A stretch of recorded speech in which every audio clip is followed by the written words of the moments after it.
Welcome to Changemakers on WVCR 88.3 The Saint, where we profile changemakers in our local communities across the country and around the world. We're your hosts, Millie and Caylin, and we're joined by an amazing guest with us today who we will introduce a little bit later. So how are you today, Caylin?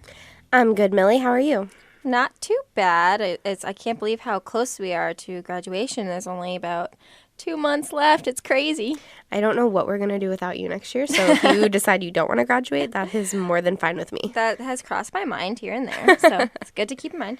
But yeah, it's definitely, we just had senior week sign up, so that made it a little bit more real. I got my cap and gown. Oh my gosh. It was a little crazy. Wow. Yeah, I had the distinct privilege of helping out with that, and it was, definitely a lot going on, but you guys are going to have a really nice senior week, so it'll be a lot of fun. Yeah, it's rather hectic, but I'm excited, though, because I will be staying pretty close. I'll be working at the Boys and Girls Club, so you all can find me there if you need me.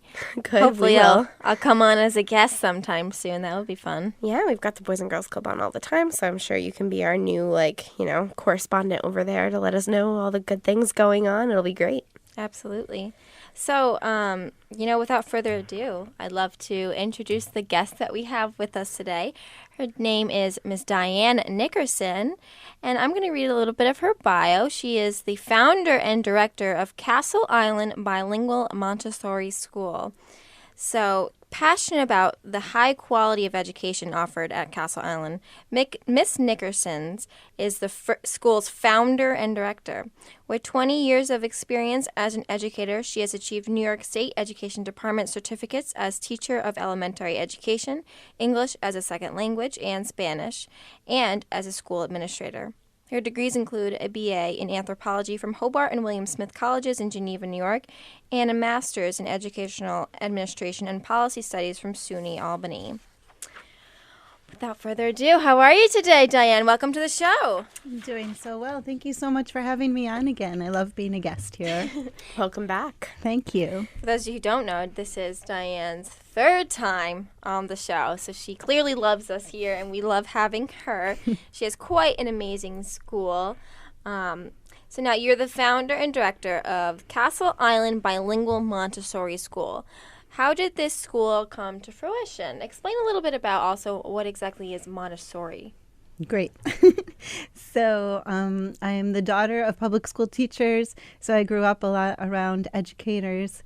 I've been a private school and public school teacher, elementary teacher, Spanish, and English as a second language. I had the honor to teach refugees and immigrants English and help them with their content specialties as well.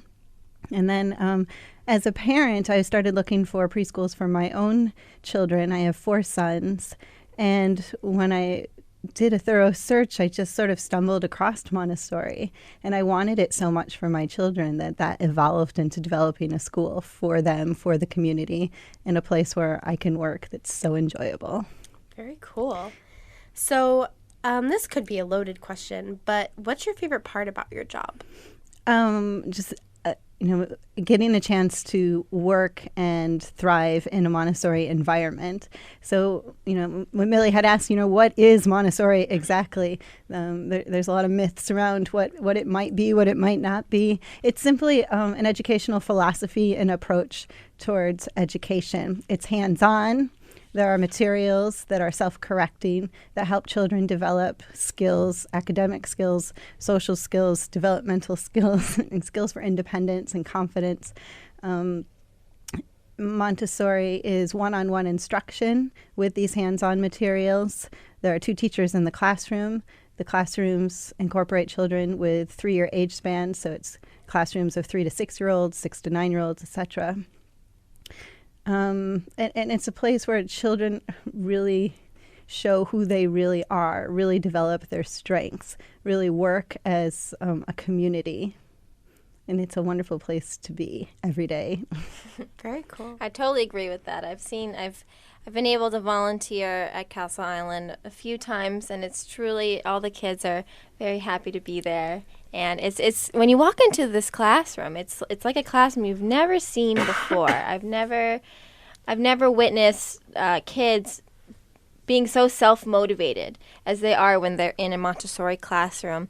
But what I was also really impressed by was the fact that it's not only a Montessori school, but it's a bilingual Montessori school. Tell us a little bit about that. Mm-hmm. Well, Montessori was first developed in Italy by Dr. Maria Montessori, and there are something like 22,000 Montessori schools around the globe. Most Montessori schools are, in fact, bilingual, just by nature. So many countries and cultures are acquiring more than one language naturally. In Europe, we know this is true throughout Latin America. Many schools have English besides their native language. So our school has English and also Spanish. Every Montessori classroom has 2 teachers, and this lends itself very well for second language acquisition. In our school, the lead teacher speaks and teaches in English, and the assistant teacher speaks and teaches in Spanish. Because the lessons are one-on-one and are individualized, the teachers meet the children where they are academically, but also at their language proficiency. So if a child comes to us already fluent in Spanish, the teacher meets them there. If they're acquiring Spanish, then they start with basics. Wow, that's really cool. So you explained to us a little bit about like what Montessori is, but how did you come up with the name Castle Hill? Or I'm sorry, Castle Island. I don't know why I said Castle Hill. Castle Island. Wow.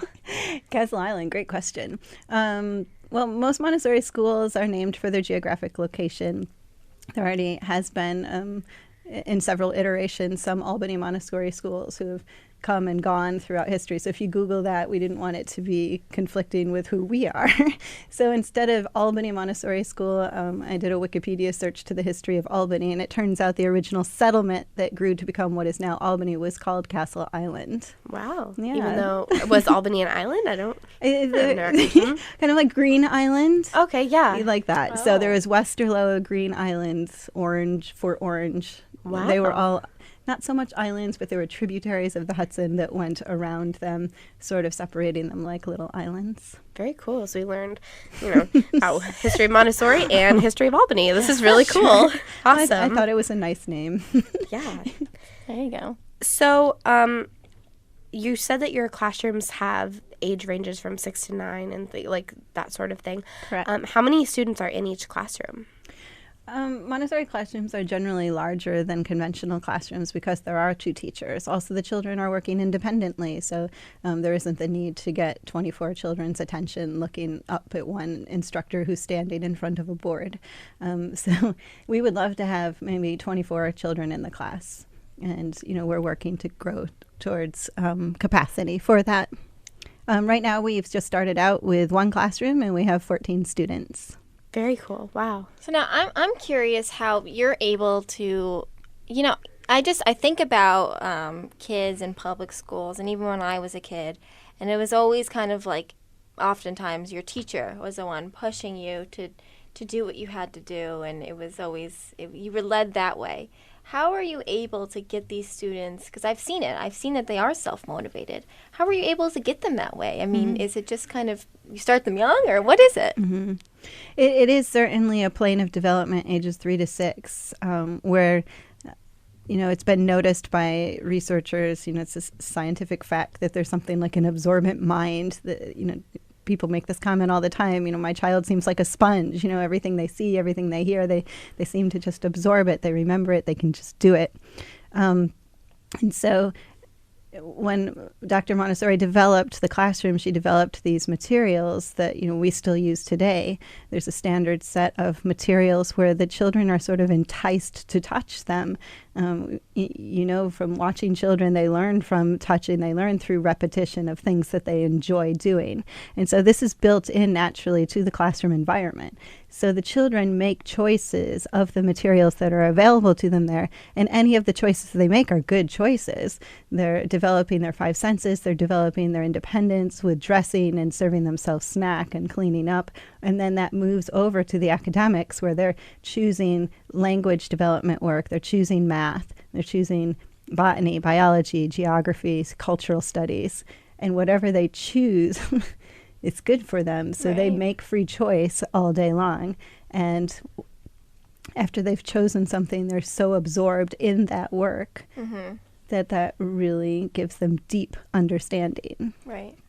And another thing that really has impressed me, or does still impress me about your school, is that it kind of sounds like a fancy private school, that it's not very accessible to people of low income that you find in Albany. But surprisingly, you work with people and their different income levels. Tell us a little bit about that. That is another one of the myths of Montessori, that it's an exclusive private school phenomenon. Actually, when Dr. Maria Montessori developed her first school in 1907, it was in the slums of Rome, Italy, and it was never developed to be an exclusive, high-end sort of approach to education, but it's just good education for all people. And we're thrilled that our mission is to offer a world-class yet accessible Montessori fully implemented model. Okay. And then do you offer tuition on like a sliding scale, or how does that work? We offer tuition assistance based on families' household income. So yes, something like a sliding scale. Very cool. Very cool. So you guys have a lot going on at your school, but how do you recruit students? Where do you find the families that are interested in sending their children to such, Unique school. Yeah, unique. Definitely from the public schooling that, most of us have been subjected to, I guess, so to speak. So how do you find your students? Great question. I think most of the families, thankfully, find us through a Google search. Our website is our best first introduction to our organization, our nonprofit school. And then word of mouth is the second way. And we do as many PR events as possible. We'll be at Tulip Fest in Albany and Washington Park. We'll have a table there. We have an open house coming up March 28th from 11 to 1. And we do First Friday events on Lark Street as well, since our school is located right at the end of Lark Street, actually. Oh, nice. You guys are really centrally located. That's cool. So lots of community outreach, it sounds like. Absolutely. And unfortunately, it looks like we're going to have to take a quick break, but we look forward to hearing more about Castle Island Bilingual Montessori School once we return on Changemakers on WVCR 88.3 The Saint.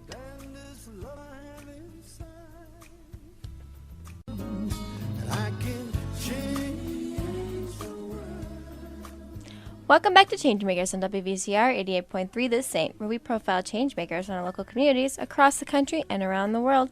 We're your hosts, Millie and Caylin, and we're joined by an amazing guest with us today. Her name is Diane Nickerson, and she is the founder and director of Castle Island Bilingual Montessori School in Albany. So welcome back to the show, Diane. Thanks, Millie. So now, before our break, we spoke a little bit about the school in general. Now, for those of you who don't know, this month is National Music in Our Schools Month. So we'd like to ask all of our guests this month, how do you use music in your school and everyday life? Well, in my everyday life, I have a lovely playlist that I like to play as I wake up in the morning. Nice. And I can't get through driving the commute in school with my 4 sons without the radio going. And the louder they get, the more classical music I play out. We definitely enjoy the Saint in the morning on the way to school. All the 80s tunes are really nice. Yeah, Good start to your day. I sing along and they roll their eyes, but it all works out great. We do play anything.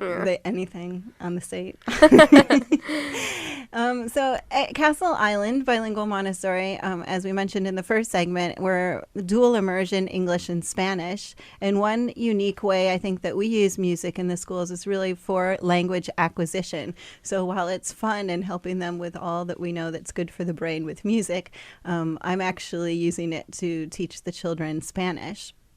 We have a 3-pronged approach to language acquisition at Castle Island. One is daily conversation. So as the children come to school, there's regular school talk. Good morning, how are you? Please change your shoes. Remember to push in your chair. So they hear all of these kinds of conversations in Spanish. Secondly, we have the Montessori lessons with the hands-on materials that easily facilitate language acquisition. And thirdly, and maybe most strong, is we have music and stories. And so we sing songs that are sometimes translations of songs they already are familiar with, like Itsy Bitsy Spider in Spanish, etc. And then we're doing the gestures. So I'll use that one as example because I think everybody knows you can't see me doing it here in the radio station, but I can't not sing Itsy Bitsy Spider without doing my fingers crawling up.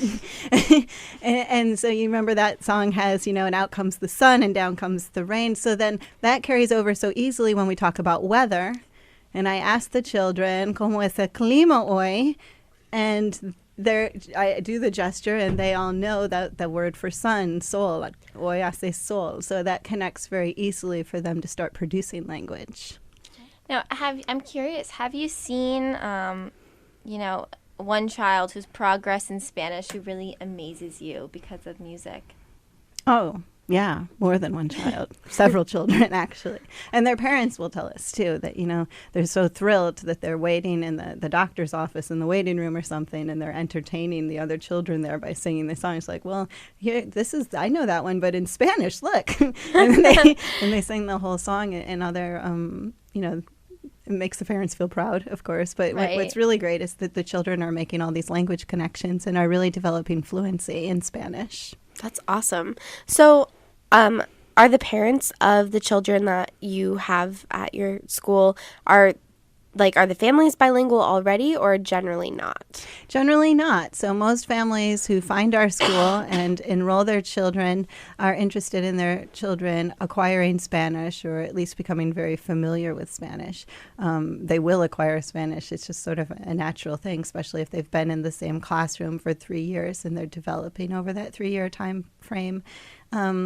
A very small percentage of our families will come already bilingual. And so we're really happy to facilitate learning for them as well, because they'll start literacy much quicker than the other children. And we're able to facilitate that. So if they're a 3 or 4-year-old, they don't need to wait until maybe in a conventional school in the United States. They'd be in 3rd, 4th, or even junior high school before they start literacy in a second language. We're able to do that right away. I'm curious, what you think about the importance of learning a second language is, especially in today's society. Obviously, you think it's quite important, but why is that, especially Spanish? Mm-hmm. That's a great question, Millie. I think there are personal reasons why it's important to become bilingual, and then I think there are larger societal community reasons. Personally, I think that that children become actually more intelligent. There are more connections going on in the brain, just like with music development or math or dance development through the arts. Also, language it develops more connections in the brain. So there's something called dendrites in there. And so instead of having a one-on-one connection, there's an object in a language label. There's 2 language labels creating a triangle, and there's more mass in there. You understand when you're bilingual that there's more than one way to say something. There's more than one way to understand something. That carries over to all of your problem solving. So if you're doing a math problem, you understand like, oh, yeah, you can do it this way. There's another solution that's equal. And other solutions in doing dynamic community work as well. And in a larger societal way, of course, it's good to have as much empathy as possible and strong understandings of cultural variations and cultural strengths. And, the children are all great friends, and that will carry on throughout their life. And so when they become community leaders, they'll have a broader understanding. I like that you said when they become community leaders, not if. Of course they will. Of course, yeah, of course. We have great expectations for our children. That's really cool. So while doing some research, we came across a quote from Dr. Maria Montessori on your website. Mm-hmm. The quote is, "Our aim is not to make the child understand, and still less to force him to memorize, but so to inspire his imagination, to enthuse him to his innermost core. The training of the teacher, who is to help life, is something far more than the learning of ideas. It includes the training of character. It is a preparation of the spirit." So what does this quote mean to you, and what is the importance of an individualized educational experience, would you say? What a wonderful quote. I'm glad you chose that one. Yeah. That's an interesting thing. Montessori is different in that way because, of course, there are very strong academics. Montessori standards meet and exceed Common Core standards. The academics are very strong. But equally important is sort of the spirit of the child, that the teacher honors the child for who he or she is, what their strengths are, what they bring to the community, how they interact with others, how they show that they are kind, they are safe, that they have freedom with this responsibility for caring for their self, for their immediate classroom environment, for the larger environment in their community in the classroom, community outside the classroom. And Yeah, that's an important part of who we are. There are explicit lessons in Montessori for grace and courtesy. You know, how to quietly push in your chair so you're not disturbing the person next to you, to something much greater, like having a personal conflict with somebody, inviting them to, we have a peace table in the classroom where there's a silk rose that they pass back and forth like a talking stick. You know, like I felt bad when, you know, you said you didn't like the color of my shoes or something, you know, and there, you know, this is at the 3 to 6 year old level, and that builds on itself. A peace table is found in all Montessori classrooms, even up through middle school, where, you know, you can go and just, we honor space for children that, you know, it's valuable for you to spend the next 5 minutes in the middle of a math lesson if it has to be, because it's important for you to work that out. So their emotions are met, their social development is nurtured so that they're able to reach higher level thinking skills and do deep academic work. I feel like that really sets Montessori apart from regular public schooling, and I think shows that, like, you know, these sort of things are not impossible to teach, because if you're doing it in a larger classroom setting, like, you know, learning these basic skills of kindness and consideration of others and, you know, dealing with your emotions in a healthy way, like, it's not impossible. So that's really cool, and definitely not something I've ever heard of, but I don't really know a lot about Montessori schools, so this is really cool to get to learn about right now for me. And Montessori children, I think you can see them, they set themselves apart, and they're so comfortable in their own skin. You know, just the way they carry themselves as they walk about the classroom, you know, as they sit next to another child, as they politely interrupt, as they ask interesting questions. We have something like show and tell at our circle time, but we call it news. So the children will bring something from home and they'll present their news. And then they'll ask at the end, are there any questions, comments, or statements? And the children raise their hands and have interesting observational things to say or ask interesting questions. And the children who's standing is keenly tuned in to what those comments or questions are and respond to them. And they seem much more mature than we usually give children credit for. But given this carefully prepared environment, they thrive and they are who they really are, I think. Wow. So, okay. So my next question is it possible to see this, like, in action? Like, do you guys have, like, open house opportunities or anything? I really am dying to put a image to what I'm learning. This is really cool. Caylin, I think you've asked the best question so far. So Montessori philosophy and method is the only educational philosophy and method based on scientific observation. Dr. Maria Montessori was a scientist, and so the entire classroom environment is based on that. The teachers spend a great deal of their time observing the children. We invite visitors to sit in observation chairs that we have set up specifically for visitors to come and sit and visit, observe, and take notes on a clipboard should you need to. And then, you know, we'll debrief afterwards. Yeah, you're invited to do that. Oh my gosh. Well, sign me up. I can't wait. Caylin, we got you in for next week. Not a good. problem. Yeah, good. I'll clear my whole day. That would be the best. Yeah, absolutely. Do you have a whole day? We would love to spend the whole day with you. Thanks. Wow. You could do like a live report from the school. So what families can do is they can find our information on our website, castleislandmontessori.org. They can call the school 533-9838. They can schedule a tour. They can come to our open house. The next one is March 28th. That's a Saturday from 11 a.m. to 1 p.m. And schedule a visit further to observe, schedule a second visit to bring their child. While the children are at recess, we invite new children to come in, and they have time one-on-one with the teacher to get to know the environment, have some initial lessons, and we just go from there and quickly join our community. Wow, very cool. So this is a question that we ask all of our hosts, and we have just about a minute left. So if you can give us like a 10-second synopsis, what does being a change maker mean to you? Follow your heart, be passionate, be brave. Go to Montessori school. Open a Montessori school and rely on support from the community. Give encouragement and accept encouragement. I love that. Wow, this has been really, really fun. So, want to wrap us up, Millie? Absolutely. Well, thank you so much for being on the show with us today, Diane. It was quite a pleasure having you on for the third time. I'm thrilled to be back. I hope there's going to be a fourth time. There will be a fourth Absolutely. and a fifth and a sixth, I'm sure. Next week. No big deal. It's Yeah, fine.